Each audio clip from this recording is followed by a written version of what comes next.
हाय दोस्तों, मैं हूं ज्योतिपाल और आप सभी का स्वागत है मेरे चैनल इनर ज्योति में। दोस्तों, हम ऋषि पतंजलि के योग सूत्र पे बात कर रहे हैं और आज हम बात करेंगे योग सूत्र 14 पर, जिसमें कि उन्होंने ऋतुम्बरा प्रज्ञा के बारे में बताया है कि ये ऋतुम्बरा प्रज्ञा क्या है।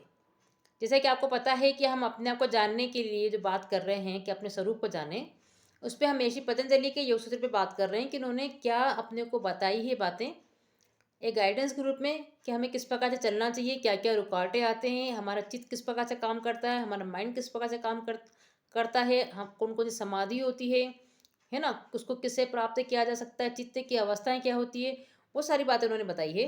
तो उसी पे जब आज वो बोल रहे हैं कि एक अवस्था आती है जिसको कि उन्होंने नाम दिया है ऋतुम्बरा प्रज्ञा। तो हमने पिछले उसमें बात करी थी सभी समाधि के बारे में। तो सभी समाधि में उन्होंने कहा था कि बीज अभी भी रह गया है, मतलब वहाँ पे अभी भी अस्मिता है आपके अंदर, ठीक है। मतलब कहीं ना कहीं आपको शरीर का अभिमान है कि मैं एक शरीर हूँ, मतलब अभी आपको पूर्ण प्राप्ति नहीं हुई है। लेकिन उन्होंने बोला कि जब आप इसकी और प्रैक्टिस करते जाते हैं ध्यान योग की, और आप उस अवस्था में पहुंच जाते हैं जहाँ पे आपको इंद्रियों की कोई अनुभूति नहीं होती है। एक अवस्था आती है दोस्तों ध्यान में, जब आप ध्यान प्रैक्टिस करना शुरू करेंगे और आप कंटिन्यूटी में ध्यान लगाना शुरू कर देंगे और आप थोड़ा सा परिपक्व हो जाएंगे उसमें, तो ऑटोमेटिकली आप थोड़ा बैठने भी लग जाएंगे और आपको कुछ नई अनुभूतियाँ होंगी। तो वो जो अनुभूति हो रही है वो आपको ज्ञान इंद्रियों से नहीं हो रही है। ये जो 5 अपनी ज्ञान इंद्रियाँ होती है उसके परे जो आपको ज्ञान प्राप्त होता है, तो उसके परे जो हमको ज्ञान प्राप्त होता है उसी की बात कर रहे हैं महर्षि पतंजलि जी। तो उस ज्ञान को, मतलब वहाँ पे जो बुद्धि आपकी बन जाती है, उसी बुद्धि को उन्होंने बोला है ऋतुम्बरा प्रज्ञा। जब हम उस स्टेज तक पहुंच जाते हैं दोस्तों कि वहाँ पे जाके हमको कुछ अलग ही अनुभव होता है, कुछ अलग ही ज्ञान प्राप्त होता है, तब हमको ये प्रकृति का सारा खेल समझ में आ जाता है, जीवन की सारी समझ बढ़ जाती है। और वो बता रहे हैं कि योगी उस अवस्था पे पहुंच जाता है जैसे कि कोई व्यक्ति पहाड़ पर चढ़ गया हो, मतलब, और वो पहाड़ पे चढ़ा हुआ है, उसको सारी चीज़ें दिख रही, समझ में आ रही है, और नीचे जो लोग हैं उसको वो कैसे देखेगा। नीचे के लोगों तो आपस में अपनी बातों में ही उलझे हुए, उसको ऊपर की बातों का ध्यान नहीं है कि वो व्यक्ति कहाँ पहुँच गया है और उसकी योग साधना कहाँ तक पहुँच गई है। वो उन्होंने एक बताया है उदाहरण देके कि जब कोई व्यक्ति पहाड़ पर चढ़ जाता है तो सारी चीज़ें दिख रही है, हमें सारी चीज़ समझ आ रही है। तो कहने का मतलब ये है कि वो ये कहना चाह रहे हैं कि ध्यान योग से आप वहाँ तक पहुँचते हैं, उस एकाग्रता तक आप पहुँचते हैं। वो जो एकाग्रता के जो जो प्रवाह है आपके अंदर जो आता है, उसके कारण जो आपकी बुद्धि प्रखर होके आती है, उसी का नाम दिया उन्होंने। वो जो आपकी आध्यात्मिक बुद्धि बन जाती है, उसी को उन्होंने ऋतुम्बरा प्रज्ञा का नाम दिया है। तो दोस्तों, उन्होंने ये भी बताया है कि ये जो बुद्धि है वो आपको ध्यान योग से ही प्राप्त होगी। मतलब आप अपनी योग साधना के द्वारा वहाँ तक जाएंगे, बढ़ेंगे, आपका योग साधना इतना परिपक्व हो जाएगा, वहाँ तक पहुँच जाएंगे, तब आपको उस आनंद की अनुभूति होगी। तो उन्होंने बोला है कि जब वो जो बुद्धि उस चीज़ को जब ग्रहण करती है तो उसको एक आनंद का अनुभव होता है। मतलब अपने ही अंदर, आपके अपने घट के अंदर आपको एक बहुत ही परम आनंद की अनुभूति प्राप्त हो जाती है। उसके बाद आपको आपकी सारी समझ आ जाती है आपको कि दुनिया किस प्रकार से चल रही है, प्रकृति किस प्रकार से चल रही है, संसार में क्या क्या हो रहा है। तो ऐसे योगी को फिर संसार के दुखों से वो दूर हो जाता है, उसको वो दुख नहीं छूता है फिर, क्योंकि उसकी समझ बढ़ गई है। कहीं ना कहीं रहता है वो समाज के अंदर ही है, लेकिन उसकी समझ इतनी बढ़ गई कि संसार का दुख उसको कहीं से भी कुछ भी, मतलब क्योंकि उसमें क्लेश मात्र है ही नहीं, कोई क्लेश नहीं इसके अंदर, कोई इसमें देश भावना नहीं है, वो सब चीज़ को समझ गया है।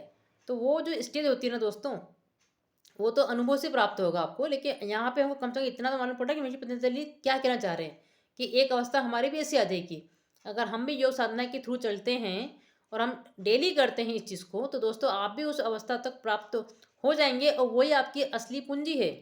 और उसी को उन्होंने एकाग्रता बोला है। संसार में जैसे दोस्तों आप समझिए, संसार में भी हम क्या करते हैं, अपनी बुद्धि को एकाग्रित तो करते हैं। हमको कोई चीज़ की पढ़ाई करनी है या कोई स्टडी करनी है या कंप्यूटर पे कोई ड्राइंग करना है, कुछ भी करना है आपको एटलीस्ट, ठीक है। कोई अगर ऑडिट ही कर रहा है तो उसको कितना बुद्धि को ध्यान में रख के काम करना पड़ता है। बहुत से काम हमारे ऐसे हैं कि हम कितने एकाग्र हो जाते हैं। आप कोई पेंटिंग ही कर रहे हो, आप कोई चित्रकारी कर रहे हो, आप कंप्यूटर पे कोई काम कर रहे हो, कोई सॉफ्टवेयर बना रहे हैं, आप कितने लय पूर्ण हो जाते हैं उसमें, पूरे एकाग्र कर देते बुद्धि को।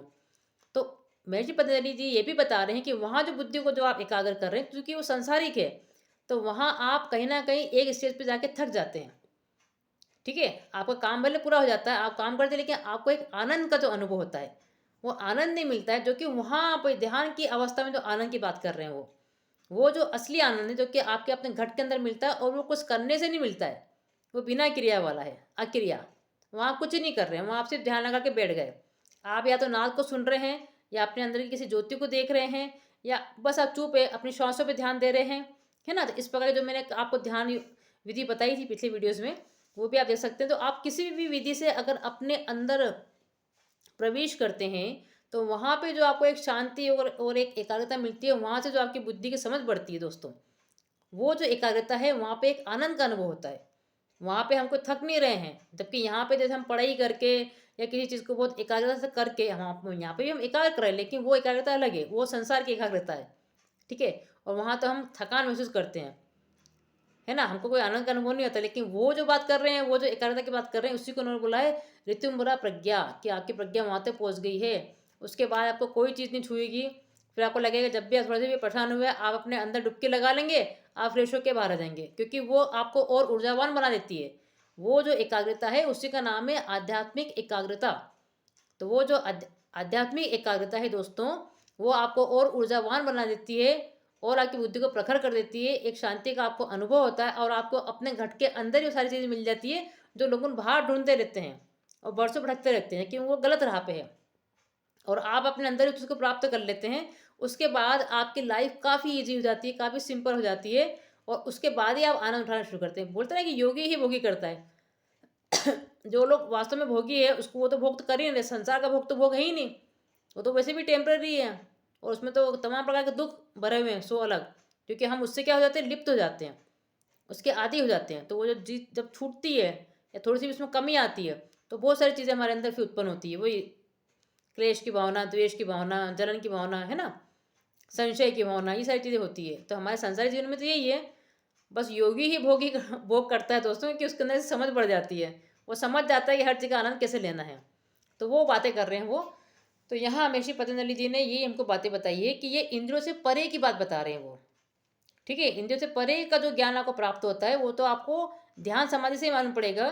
कि वो जब ध्यान समाधि लगाते हैं, आप जब नाद को सुनते हैं, ध्यान से एकाग्र हो जाते हैं, और भ्रुकुटी के वहाँ पर अगर आप ध्यान लगा के बैठे हुए हैं, बस आप ध्यान लगा के बैठे हैं और कुछ नहीं सोच रहे हैं, तो दोस्तों अगर थोड़ी बहुत प्रैक्टिस आप करेंगे ना, तो थोड़ा बहुत आप भी इसका अनुभव करेंगे, है ना। तो हालांकि इतने डीप तक हम लोग अभी नहीं जा पाए, लेकिन प्रैक्टिस से जो है उस अनुभव की, जिस अनुभव की महर्षि पतंजलि बात कर रहे हैं, वहाँ तक पहुँचने वाली बात वो जो बता रहे हैं, वहाँ पे पहुँचने के बाद जो आनंद प्राप्त होता है, उसी को बोलते हैं हम एक आध्यात्मिक एकाग्रता।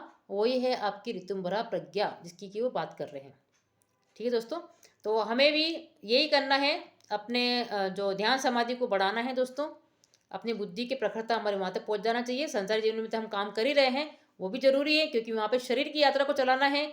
शरीर की यात्रा को चलाने के लिए हमको कुछ ना कुछ तो काम करना ही पड़ेगा, जिसमें कि आर्थिक क्रियाएं होती है, जिससे कि हमको धन प्राप्त होता है, और उसी धन के द्वारा ही हमारे शरीर की यात्रा होती है, क्योंकि हमको कपड़े की भी जरूरत है, हमको खाने की भी जरूरत है, हमको घर की भी जरूरत है, तो वो भी हमको पूरी करनी है। लेकिन जो हमारा परम लक्ष्य है कि अपने आप को जाने, अपने स्वरूप को जाने, तो उसके लिए हमको 1 घंटा दोस्तों जरूर निकालना चाहिए, और हमको ध्यान लगाना चाहिए, और अपने अंदर के उस आनंद को महसूस करना चाहिए। यही महर्षि पतंजलि जी बता रहे हैं। तो ठीक है दोस्तों, आज के लिए इतना है। आप इस चैनल पर बने रहें, इसका पूरा पूरा लाभ उठाएं, इसे देखें, लाइक करें, शेयर करें और सब्सक्राइब जरूर करें। Thank you so much.